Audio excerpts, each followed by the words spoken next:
Prajeme pekný deň vo Veľkom Slavkove. Dnes sa pozrieme na situáciu ohľadom čistiarne odpadových vôd a jej spravovania spoločnosťou Ecoservice Slovensko, ako aj na niekoľko vyjadrení predstaviteľov tejto spoločnosti. O obecnej čističke bolo toho povedaného veľa, nechceme sa preto opakovať. Mnoho vecí bolo klamlivo šírených hlavne pred referendum o odvolaní starostu a dnes si dáme niekoľko týchto vyjadrení na poriadok. Z videa sa dozviete, ako informoval Ecoservice o stave ČOV, o skončení platnosti stavebného povolenia v roku 2019. V akom stave zanechal Ecoservice našu čistiareň? Ako už viete, naša čistička má vyťaženú kapacitu, a to prakticky od napojenia lokality Panoráma. Vtedy bývalý starosta František Šari a majiteľ Ecoservisu Werner Frank povolili pripojenie tejto lokality zadarmo, teda bez toho, aby investori prispeli na rozšírenie ČOV, čím týmto investorom poskytli zadarmo kapacitu, ktorú mala obec pre seba a pre vlastný rozvoj. O tom si bližšie povieme v ďalšom videu. Problém vyťaženia čističky teda nie je najnovší ani zapríčinený terajším starostom. Možno si ešte pamätáte obecné letáky, ktoré vydával starosta Šari, kde sa často písalo, že každý si musí dažďovú vodu odvádzať na vlastný pozemok a nemôže byť s dažďovou vodou napojený do kanalizácie. Toto bolo uvádzané práve z dôvodu, že čističku už vtedy preťažovali balastné vody. Súčasný starosta po nástupe do funkcie zdedil tento problém, kde vo februári 2019 dostal mail z Ecoservisu o stave ČOV za rok 2018. Ako vidíte, naša čistička má kapacitu 1300 ekvivalentných obyvateľov a napojenosť v apríli 2018 bola podľa správcu 1025 ekvivalentných obyvateľov.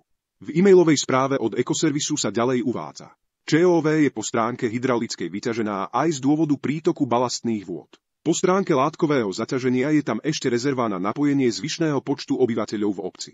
Do budúcna pri výstavbe ČOV sa nepočítalo s nárastom 1109 obyvateľov z dvoch nových lokalít.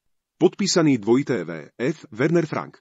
Takže ako vidíte, pri nástupe starostu do funkcie bola podľa správcu čistička vyťažená po hydraulickej stránke kvôli balastným vodám, no po látkovej stránke tam bola ešte rezerva, čo je veľmi podstatné. Teraz sa presuňme o rok neskôr do februára 2020, kedy správca čistiarne Ecoservice poslal vyhodnotenie prevádzky ČOV za rok 2019. O rok neskôr, ako vidíte, už správca hlási, že po hydraulickej stránke je ČOV vyťažená na 172%, teda preťažená o 72% a z látkového zaťaženia je preťažená dokonca o 100%. Vidíte, ako sa líšia tieto dve správy. Čo sa za ten rok zmenilo?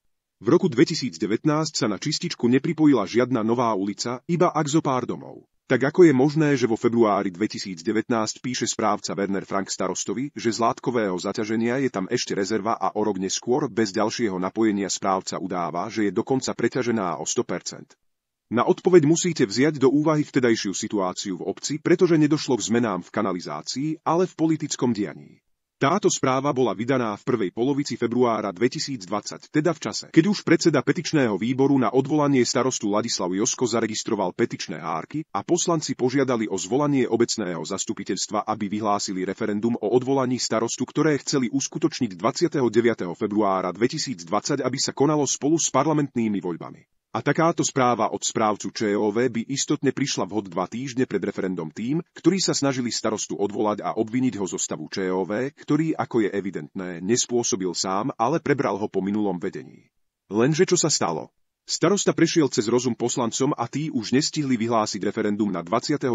februára, ale vyhlásili ho na apríl 2020, medzitým však prišiel COVID a referendum sa oddialilo. Život pokračoval a začali chodiť nové žiadosti o napojenie sa na obecnú kanalizáciu a ČOV a čo sa začalo diať.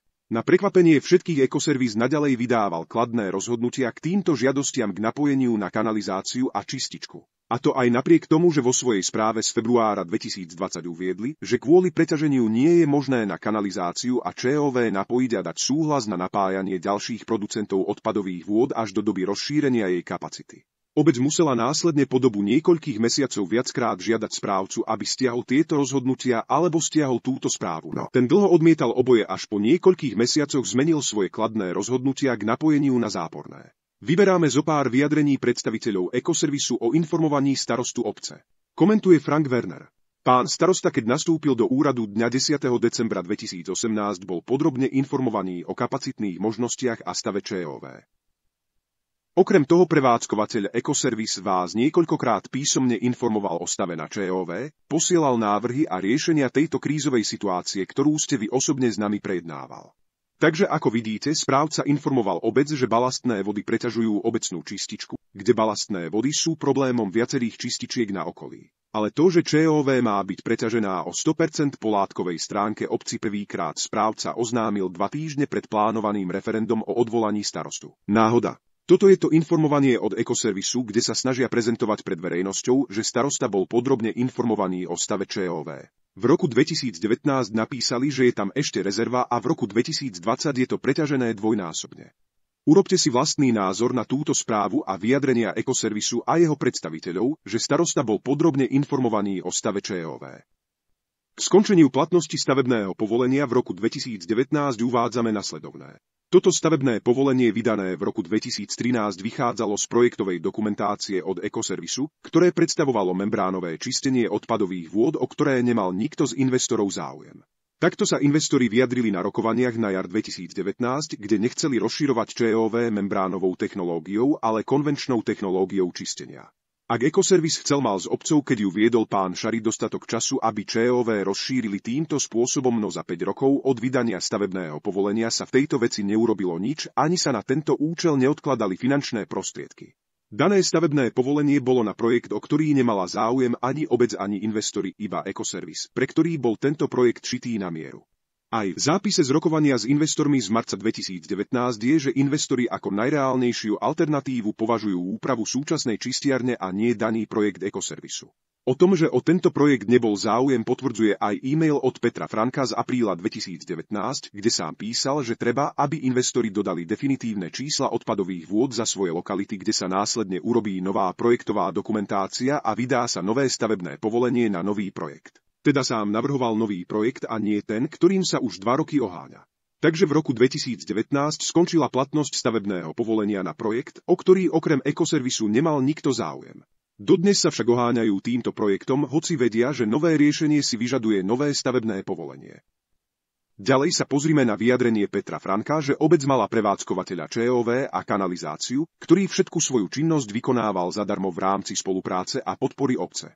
K tomuto uvádzame, že za posledné 4 roky prevádzkovania, teda za roky 2017 až 2020 spoločnosť Ekoservis Slovensko vyfaktúrovala obci vyše 48 000 eur. Mnohé z týchto výdavkov boli neustále opravy čerpadiel na ČOV, ktoré odchádzali pre nevybudované hrubé prečistenie. Pripomíname, že hrubé prečistenie obec postavila po výmene správcu obecnej kanalizácie v roku 2021, kde cena bola 42 000 eur. Podotýkame, že spoločnosť Ekoservis vyčíslila náklady na vybudovanie hrubého prečistenia na vyše 80 000 eur, kde sám vo svojom vyjadrení Werner Frank uvádza. Pre zlepšenie technického stavu na ČOV bol vypracovaný v roku 2009 projekt na vybudovanie hrubého prečistenia s investičným nákladom 80 670 eur. Otázka znie, prečo to za 9 rokov nevybudovali. Nepoukazujeme na tieto čiastky preto, aby sme vzbudzovali dojem nejakého nekalého konania zo strany bývalého správcu. Iba dávame tieto údaje na vedomie občanom, aby neostali v omyle, že všetko, čo vykonával bývalý správca, bolo zadarmo. Ak by tomu tak bolo, tak Ekoservis by bol veľmi stratový na prevádzkovaní našej čistiarne. A preto by zrušenie ich správcovstva malo vyvolať vo firme úľavu, že už to nemusia robiť, a nie mrzutosť, akou sa predstavitelia tejto spoločnosti prezentujú smerom k obci od výpovede zo správcovstva.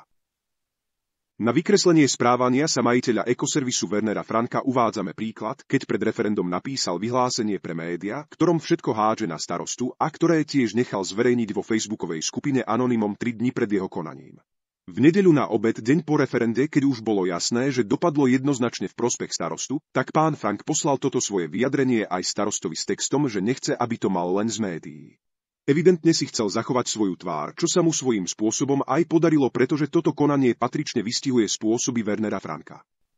A to sme ešte nikde neuviedli, v akom stave zanechal Ekoservis ČOV. Napríklad nový správca upozornil na zásahy do rozvodovej skrine na ČOV, ku ktorým nebola žiadna dokumentácia. Preto obec vyzvala Ekoservis, aby doložil revízne správy k rozvodovej skrini. Z Ekoservisu odkázali, že nerozumejú, o čo obec žiada a že obec sa má v týchto veciach obrátiť na ich právnika doktora Martina Bašistu, jedného z investorov z Panorámy. Dokonca nechali nezaizolované káble pod prúdom rovno nad vodou. A tak sme opäť museli dávať veci do poriadku a dnes máme aj k rozvodovej skrini revíznu správu, čo za čias správcovstva Ekoservisom nebolo. Obec situáciu s čističkou rieši a pripravila projekt navýšenia jej kapacity o 100%, kde proces získania nového stavebného povolenia začal blokovať Peter Frank s Antonom Lichvárom. Nový projekt rieši problém čističky z pohľadu obce.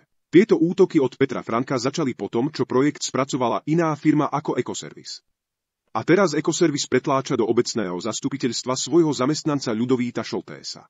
Záujmy koho chce Šoltés hájiť, obce alebo Ekoservisu? Spomeňte si, ako šíril nepravdivé príspevky Jozefa Horáka, ktorý spôsobil incident v obchode u pani Pavličkovej, kde jeho príspevky vyvolali vlnu nenávisti voči starostovi a jeho rodine. Až po 2 dňoch, keď sa pani Pavličková vyjadrila na svojom profile, ako to v skutočnosti bolo, kde bolo jasné, že to, čo šíril Šoltés, nebola pravda. Vymazal tieto svoje príspevky, ale vôbec sa za ne neospravedlnil. A to nie je jediný krát, čo klamal a zavádzal obyvateľov. Je to len zlomok vecí, ktoré sme museli riešiť v súvislosti s ČOV. Najvýhodnejšie pre obec by bolo napojenie sa na veľkú čistiareň v Matejovciach. Nie len, že by to bolo lacnejšie ako rozširovanie našej ČOV, ale obci by ubudlo množstvo problémov. Ak sú investori takí vplyvní, ako o sebe uvádzajú, mali by túto vec po voľbách vybaviť, toto riešenie však vôbec nevyhovuje Ekoservisu. K veci napojenia sa do čistiarne v Matejovciach ako aj spravovania obecnej ČOV Ekoservisom sa v roku 2019 vyjadril aj investor Anton Lichvár. Ja by som sa len bojal toľko, že vlastne nejaký 3. rok sa motám okolo tej čističky, okolo svojich pozemkov a v podstate všetky obce na okolí sú odkanalizované do Matejoviec, jediným Slavkou nie je odkanalizovaný do Matejovskej čističky z toho dôvodu, že tu bol pán Frank. Vy hovoríte, že máme šťastie, že máme pána Franka. Ja hovorím, že máme smolu, že tu máme pána Franka. Lebo sme mohli byť napojení do Matejovskej čističky a my sme to tu nemuseli riešiť. Ďakujeme vám za pozornosť a onedlho prídeme s novým videom.